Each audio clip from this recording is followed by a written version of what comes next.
if you trust that result and you drink that water, and that water still got E. coli, here's what you're going to need. You're going to need about 16 Gatorades, a Turlet, and some Jesus, okay?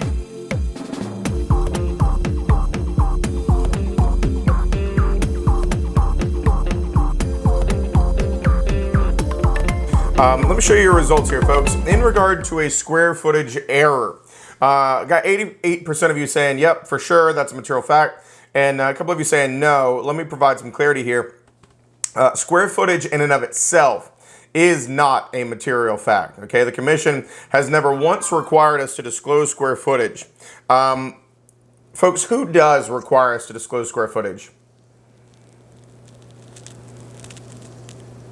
MLS. There you go. The multiple listing service. And so the stance of the commission has been that they're not making us disclose it, but if we are required to disclose it, it has to be accurate. So of course, a known square footage error or an error that should have been noticeable would constitute a material fact, but square footage in and of itself, not a material fact. The second one here, synthetic stucco that has been repaired or replaced. This is one of those things that I think we've heard a million times throughout our careers in real estate brokerage in North Carolina. And it's kind of like that telephone game, like you heard it right the first time, and over the years, like somebody said it different and different and different, and so sometimes we get some confusion in.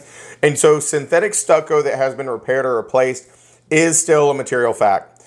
Synthetic stucco, also called EIFS, E-I-F-S, exterior insulated and finishing system, was notorious for allowing water intrusion to get behind it, and then it would just sit there and it would cause wood rot and mold to form. And so the stance of the commission is even if it has been removed and replaced with a different type of siding, it is still a material fact for life that it once had synthetic stucco siding on the house. Very similar concept with this next one, the mere existence of polybutylene plumbing. 76% of you said that it is a material fact. 24% of you said that it is not. Yet again, like that telephone game, you heard polybutylene, it stuck with you, but you didn't remember the whole truth.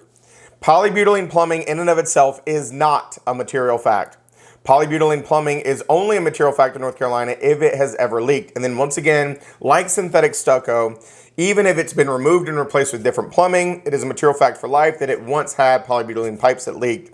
If you're not familiar with polybutylene, they're gray pipes. They say poly-B on the side. And they were commonly associated with copper fittings. And it was actually the copper fittings and the way they reacted with the chlorine and other minerals and chemicals in the water that caused the leaching of some materials out of the fittings. So the presumption is if you have polybutylene plumbing and it was not done with copper fittings and you've not had an issue, you probably won't have an issue. But if they've ever leaked, it's a material fact for life even if they've been removed. Structural issue that has been repaired. This is where I always get a lot of differentiating answers. 65%, 35%.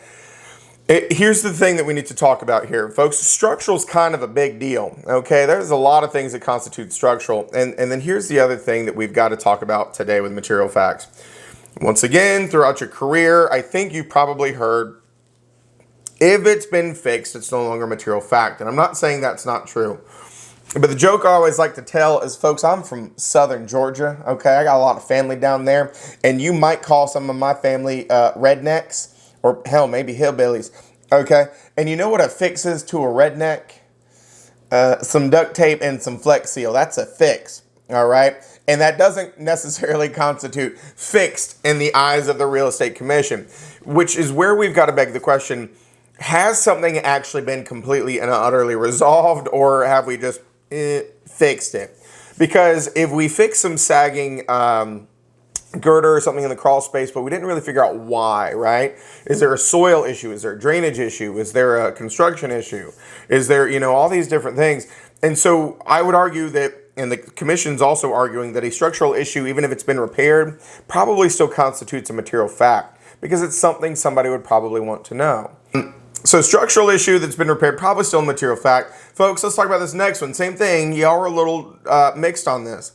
A well recently contaminated with E. coli, but current tests reveal no presence of bacteria. Folks, let me point out something to you, okay? I don't know if you know where E. coli comes from, okay? But I'm not drinking that water, okay? It's not something that I'm interested in drinking. And if you don't know, feel free to Google it, okay? It's going to hurt your feelings. And so I want to point out something to you. You did a test that had E. coli. You didn't do anything to remediate it. Well, the E. coli got there somehow. And because your test now says that it doesn't have it, folks, let me ask you a question. Have you ever known a test to give you a false positive or a false negative? You best shake your head. There's lots of tests, folks. Them COVID tests were notorious for that. Lord knows them pregnancy tests will scare the bejesus out of you, right? Yeah, Nikita says facts. Facts, right? They will. There's plenty of tests out there. And here's the thing. If you trust that result and you drink that water, and that water still got E. coli, here's what you're going to need. You're going to need about 16 Gatorades, a Turlet, and some Jesus. Okay? You're not going to be okay for a while. E. coli is nasty stuff. You're going to need some, you know what I'm saying? So it's probably still a material fact, even though it's not there now, right?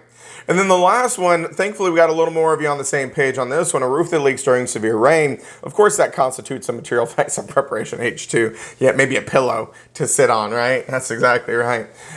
This would be a material fact. And so folks, I want to point out something to you. I'll give you 6 examples that we've talked about kind of on and off, and maybe some that we've adding some stuff to it. But you are all experienced brokers and we're not on the same page. And that's the problem, right? The commission needs us to be more on the same page for what constitutes a material fact, because they have their interpretation of what constitutes a material fact. And folks, they are the judge, jury, and executioner when it comes to your license. Okay, like it or not, whether you thought it was a material fact or not, it doesn't matter. It's if they think it is. Sucks to suck, Chuck. You're going to have the book thrown at you.